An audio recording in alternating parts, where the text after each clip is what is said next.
Honourable chair sir, हमने राष्ट्रपति के इस अभिभाषण का बहिष्कार किया था। आपने मुझे 6 मिनट का समय दिया है। 6 मिनट पे मैं आपको बताऊंगा आपके माध्यम से देश को मैंने नहीं दिया प्लीज कि कैसे ये पूरा जो अभिभाषण है उस पे कोई विजन नहीं है, ये पूरी तरीके से खोखला है। आप किसी भी सरकार के कार्यकाल को देखकर अंदाजा लगाते हैं कि उनका विजन क्या है और वो क्या करना चाहते हैं।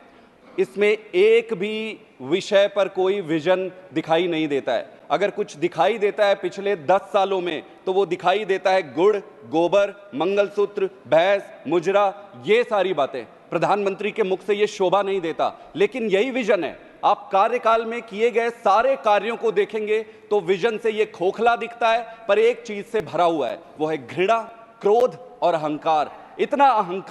इतना अहंकार किसी के लिए अच्छा नहीं होता ऑनरेबल चेयर सर, और प्रजातंत्र में तो निश्चित रूप से ये अच्छा नहीं होता।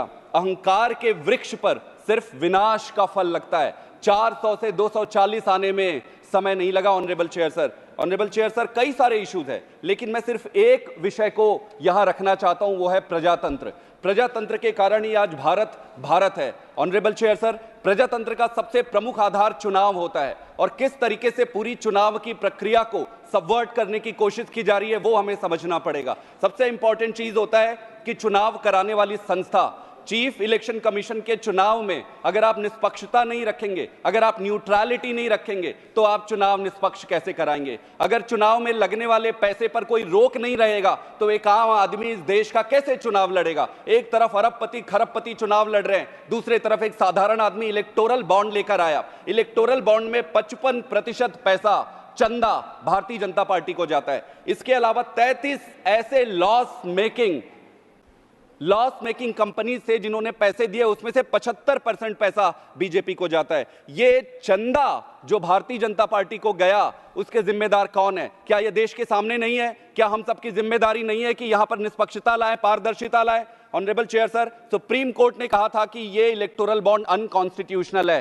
सरकार की तरफ से बात आती है, वो कहते हैं कि इसको हम रिवाइव करेंगे। सुप्रीम कोर्ट के हर ऑर्डर को स्ट्रक डाउन होने के बाद आप रिवाइव करने की बात करते हैं, और फिर प्रजातंत्र कहा है ये सिलेक्टिव इमरजेंसी लगी हुई है देश में। और मैं आपको स्पष्ट करूंगा, अगर ये सिलेक्टिव इमरजेंसी नहीं है तो फिर क्या है? दूसरी तरफ आप देखिए, खरीदी बिक्री का जो 11 सरकारें चुनाव हारने के बाद भारतीय जनता पार्टी ने इस देश में 11 सरकारें बनाई हैं। आप नाम ले सकते हैं, Maharashtra, Bihar, Goa, Karnataka, Madhya Pradesh, Uttarakhand, Arunachal Pradesh, you name it. 11 सरकारें चुनाव हारने के बाद, ये इमरजेंसी नहीं है तो क्या है honourable chair sir? Honourable chair sir, इसमें चौथा पक्ष आपको देखना पड़ेगा, जेल का। आज से पहले तक चुनाव में जेल का कोई रोल नहीं होता था।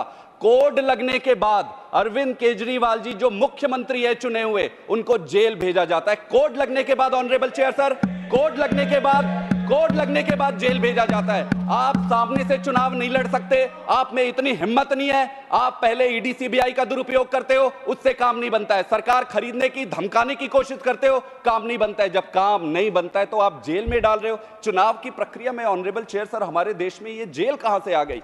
तो ये सिलेक्टिव इमरजेंसी नहीं है तो फिर क्या है? अगला मैं अगर आपको बात रखूं एग्जीक्यूटिव का, तो जितने आईपीएस आईएएस हैं, जब वो पढ़ाई करते हैं, बहुत अच्छी भावना से देश के लिए पढ़ाई करते हैं कि मैं बनूंगा, देश की सेवा करूंगा। उनके ऊपर आज अनड्यू प्रेशर इतना ज्यादा है, उनकी गलती नहीं है, इतना अनड्यू ज्यादा प्रेशर है। वो कहां से डिलीवर करेंगे चेयर सर? कहां से देश के लिए सेवा करेंगे? आप देखिए, सीबीआई और ईडी का अगर आप मोटो पढ़ेंगे, इंडस्ट्री, इंपार्शियलिटी, इंटेग्रिटी, अकाउंटेबिलिटी, एक्सीलेंस, इंपार्शियलिटी, ये ईडी और सीबीआई के मोटो है। आप इस पे एक भी काउंट पर अगर ये बता दे ऑनरेबल चेयर सर, ये पूरे देश और दुनिया के सामने है।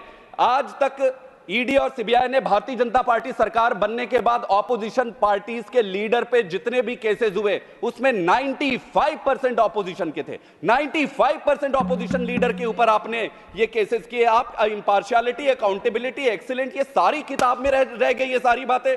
आप जुडिशरी को लीजिए, जुडिशरी के 3 हिस्से honourable chair sir, judiciary itself, दूसरा एजेंसीज और तीसरा है कानून। आप पीएमएलए लेके आते हैं, आप उस पे सेक्शन 45 लेकर आते हैं, सुप्रीम कोर्ट कहता है अनकॉन्स्टिट्यूशनल है, स्ट्रक डाउन कर देता है, आप उसको रिवाइव करते हैं, आप रिवाइव करके पीएमएलए लेके आते हैं, उस पीएमएलए को आप हथियार बनाते हैं। आपने पीएमएलए को हथियार बनाया, सीबीआई और ईडी को अपना हथियार बनाया, आपके पास एक तरफ कानून भी आ गया, दूसरी तरफ एजेंसी आ गया। आप करो हमला विपक्षियों पर, एक एक करके जुडिशरी में जज का सिलेक्शन है।